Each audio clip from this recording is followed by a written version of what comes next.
Currently, Stanford 2-point underdogs on the road at Hawaii. Total is 50 on this one. Juice pretty heavily to over. So shop Yep. around, as we always say, try to get the best price.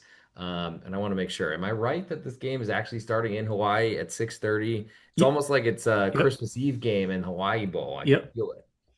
Yeah, that's true.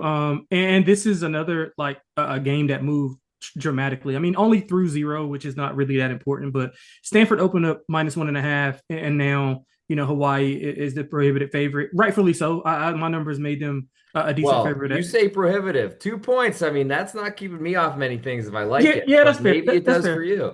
Yeah, no, no, that's fair. That's fair. I should say they're a consensus favorite. That's the word I was Sure, looking for. sure. Consensus. Yeah, that's a good catch for you. Yeah. But I think this is a big year for Hawaii and Timmy Chang. I mean, they got 13 starters back. They usually play well on the island. They got a new and really a quarterback that everybody's excited about, Micah Alejado. He could be the real deal. I mean, he threw for almost 500 yards and 5 touchdowns in his one start.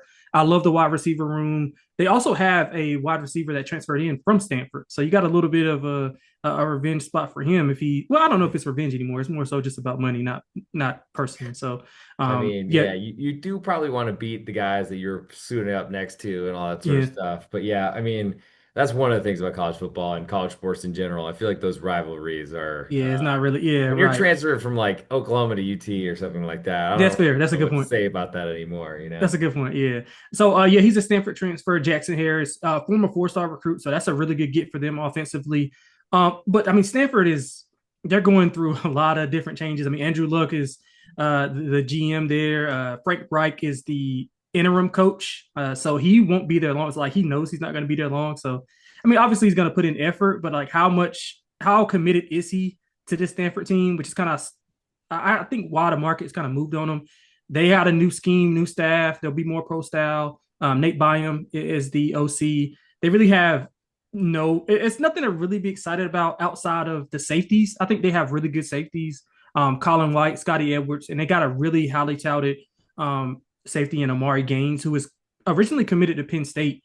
He's a true freshman, I think a high 3-star kid who they're really high on, but they don't really have a pass rush. They're weak at corner. I think Hawaii should be able to exploit that with Micah and those wide receivers. So I don't really see a way that Stanford has a ton of success here. I mean, the safeties are good, but once they get to run and shoot, and that quarterback is out and he's hitting those receivers, those safeties are going to have to come down because they're going to be a lot of quick stuff, and then you play action and you hit them over the top. So I really do like Hawaii in this spot. I would lay a cheap money line -130 is probably the best I think you could find out there, and just stay away from the points. The one thing that I am excited about for Hawaii is their rush defense. It was really bad last year. I mean, they allowed nearly 200 yards per game on the ground last year in Mountain West play. They added a few transfers to help. They do get their top 6 tacklers back. Their entire secondary is back, including 2 Mountain West honorable mention players. So I do like that. And I think if the defense can just be a little bit better, I think they'll be able to stop Stanford. Stanford, I mean, I think they're going to struggle. They struggled against the pass last year. They were 17th in the ACC in pass efficiency allowed 31 touchdowns, no real pass rush. They're weak at corner, like we talked about. So I think this is going to be a Hawaii route. I think Hawaii wins this by double digits, but let's take the -130 just for safety. So while we're here, let me have you explain to the people what the heck's going on at Stanford. Why is Frank Reich a interim head coach for with honestly a pretty good success track record in the NFL? To me, I thought he deserved better than what happened to him in Indianapolis, but he also didn't look great in other places, to be Yeah, fair.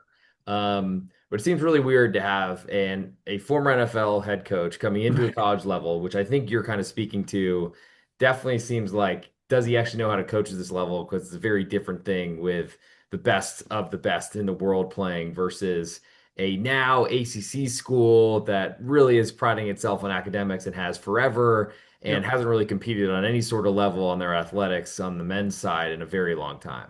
Yeah, it doesn't have a lot of talent here as well. So it's not like he's going to a program like Belichick is going to obviously two different coaches. Belichick is Sure, one of the sure. greatest of all time, but he's going to a lot Well, one more doesn't have talent. Tom Brady anymore either, too. That's fair too. So we'll That's see. fair. So yeah, so the thing is with Stanford, I think they were dealing with some legal issues with their coach. So that's the reason why Frank Reich was kind of like inserted into this. They didn't have time to do a full coaching search. Sure. So they agreed to, I think Andrew Luck reached out to Frank Reich, who was his offensive coordinator Yep. At in Indianapolis. Indy. Yep. Yeah. Definitely. So I think that their relationship and he just a placeholder to kind of so they can go through a full off season. Obviously, you're going to get coaches are going to be fired. It's inevitable, and they probably got a better shot of finding a candidate rather than rushing and hiring the wrong guy too soon, not doing enough research. So I think it was just like a time constraint as to why he's in, and I mean he agreed to it. Not the best situation to step into, but I mean you can stay on the farm and collect a paycheck to coach some football. I wish they would have reached out to one of us. Yes, I mean, certainly a way. I think with our gambling podcast, we might not Yeah, have you're that's the a same good point. luck to That's a do good this, point. but you never know with Andrew Luck there. To me, it sounds like, and this could be a way for Frank Reich to rebuild his career and try to get any sort of positive notoriety. And I feel like Good anytime you're point. in the media, there's a lot more likelihood that you're going to get hired. That's a good point. It does say something that this has moved from Stanford as a favorite to why I imagine an interim head coach, not from this level that I can remember, certainly could impact things there. But to me, it just feels like, I mean, the Stanford alumni base, I mean, I think half of them work at Meta or something like that, or in Silicon Valley. So it seems to me like there should be enough money to pay if they actually care. But that's the thing with a lot of college sports. And unfortunately, even with big endowments, are they paying for engineering buildings or are they paying for football players now? And that seems to be the biggest deal.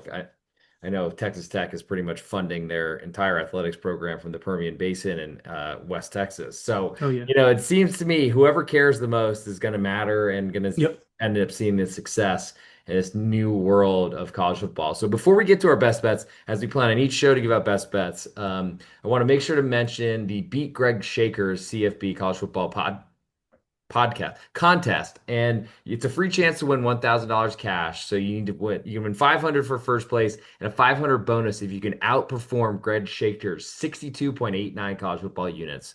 So go win 63 units across the college football season and earn an extra $500 cash in addition to your 500 prize on pregame.com. So that's all you got to do. Win more units than Greg Shaker did, 63 units. What a great year he had last year. Plenty of great other handicappers at pregame.com as well. Go to the pregame.com website, click on contest, find the Beat Shaker college football contest. Don't wait. The action kicks off literally 2 days away, 3 days away on Saturday. So it's coming.